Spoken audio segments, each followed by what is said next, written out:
Hi everyone, and welcome back to STEAMkids with the Washington County Public Library. Today we're learning all about airplanes, from the very first airplanes to the massive jet engine planes, and then all the way to paper airplanes. Before we jump in, have you ever been on an airplane before? I have, and while it was really fun and it was so cool being able to see the world from so high, it was a little bit scary, I think. Now, how many of you all have created paper airplanes before? That was one of my favorite things to do on a rainy day, was to stay inside, make different types of paper airplanes, and fly them around and see which one would do the best. That's kind of what we're going to do today. So before we start on the fun craft portion of today, let's learn a bit about the history of aviation and airplanes and how they work. So even before we had airplanes, we had aircrafts that were lighter than air, like hot air balloons or gliders. But then as we went on, we started to think about how to lift things that are heavier than air into the sky.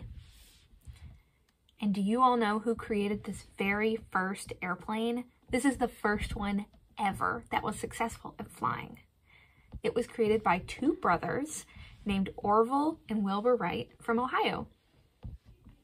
And they actually started out their engineering career by building bicycles. And then they started thinking about how they could make something that could fly. So this airplane took its first flight ever in Kitty Hawk, North Carolina, which is in the Outer Banks on the coast, on December 17th, 1903. Yeah, 1903.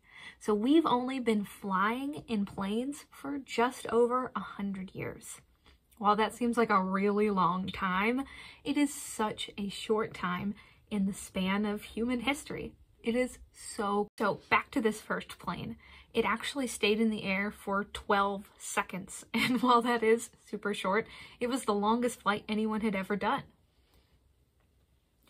And another cool thing you might see about this plane is that the pilot, which is a model or a dummy in there, is actually laying down to fly the plane. That seems super scary to me.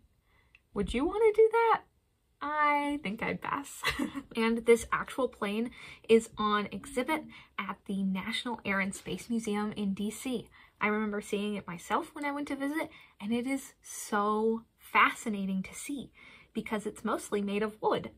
Now, that very first plane made by the Wright brothers was an example of a biplane, so it had two sets of wings.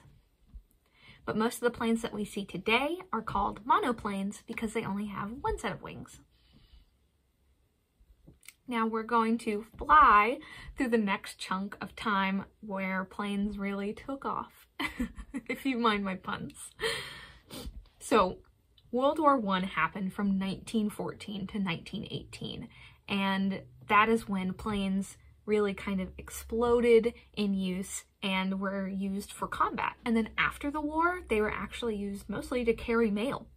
Charles Lindbergh is a famous airmail pilot who was the very first person to fly across the Atlantic Ocean in 1927. And the other famous pilot, Amelia Earhart, did the same just a few years later in 1932. Then when World War II came around, from 1939 to 1945, they were used again for fighting, and we saw the very first jet engine planes like the one shown here. And then from there, the very first jet engine passenger planes were introduced in 1958. And these kinds of planes are the same ones that we're using today. Much newer and have new features and everything, but same similar concept though. We've only been using planes for regular air travel for the general public on passenger planes for around, for just over 60 years.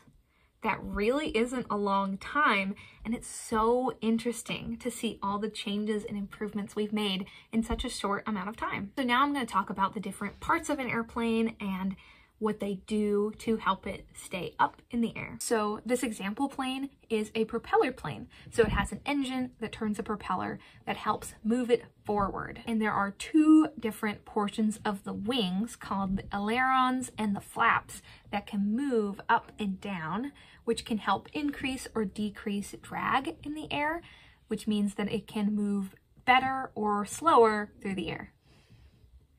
And the rudder on the back of the plane, as well as the elevator, help it steer from left to right and up and down. So now we're going to quickly learn about how air travel even works. So the study of flight is called aerodynamics. And there are 4 important forces working on an airplane when it's trying to fly. 2 of these are working against the plane, wanting it to stay on the ground and not moving forward. That is gravity, the force that's keeping all of us firmly planted on the ground, as well as drag, which is the force of the air pushing against the plane, trying to hold it back. Now, a really great example of how this works is when you stick your hand out of a car window when it's driving down the road. Have you ever done that? I've done that a lot, and I've also, you pretend your hand is a dolphin. It's pretty fun. But if you stick your hand outside of a car window like this, and you have the air pushing against it, your hand wants to push back. That force is drag. That is the air pushing against your hand and pushing it back. And that force is the same thing that happens to airplanes. Now you have super strong muscles, and so you are able to use the muscles in your body and your own strength as the thrust to push it forward in the air. But for an airplane to generate thrust, it also has to generate lift. So the thrust to move forward is made by the propellers, like the plane that we saw earlier, or it's created by the jet engines. And it has to generate enough force to combat the drag so that it continues moving forward. Now, creating lift is a super cool concept, and I'm going to get into that here. Creating lift is kind of interesting, and it doesn't seem like it would work, but with a little bit of knowledge of science and physics, we realize how we can lift things up into the air. So this diagram shows how the plane and its wings are designed to create lift. The top of the plane and the top of the wings are curved, and this allows for the air to travel up and over the wings, which makes it move faster. And the flat bottom means that the air moves slower underneath it.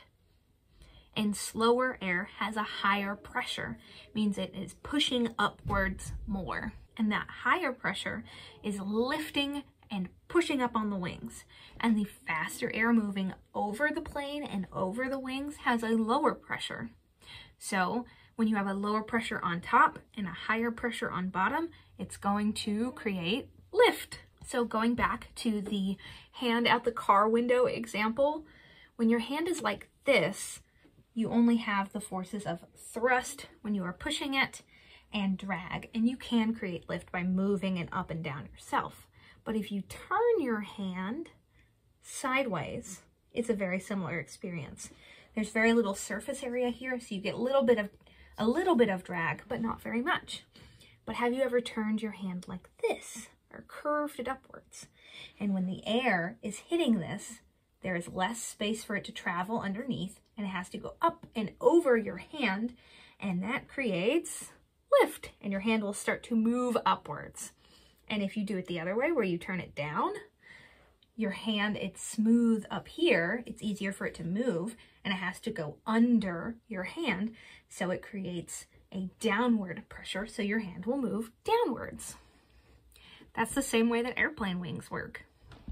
It is super cool. So now that we know a little bit about how airplanes work and some of their history, let's make some paper airplanes of our own.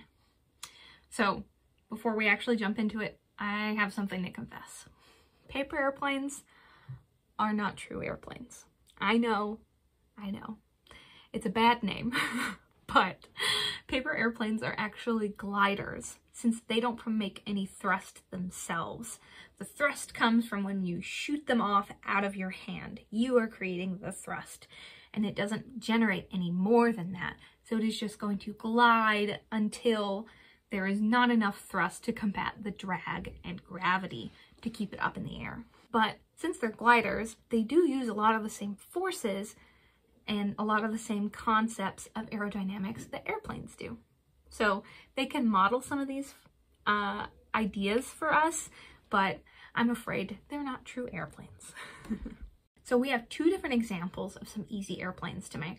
We have the classic, the one you may have made before, super simple, and it works pretty well. And then we also have the dart, which is a little bit more complex, and it can go just a little bit farther than the classic one. And you also have included in your kit some different colored sheets of paper and some crayons, and I encourage you to fold your paper airplanes to the instructions included in the kit to make whichever ones you want, and decorate them too. Make the airplane look however you would like.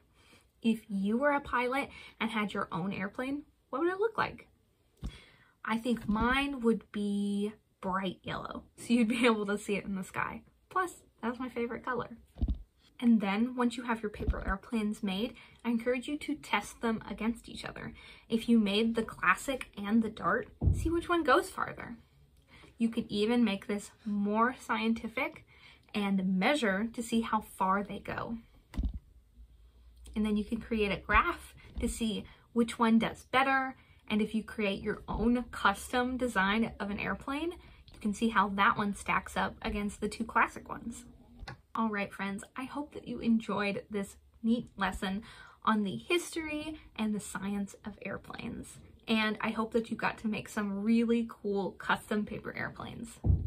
And now that you know how to make them, they are such an easy, fun activity to do whenever you've got some extra time and some extra paper.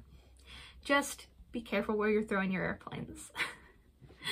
All right, friends, I'll see you again next time in our next episode of STEAMkids. Bye, everyone.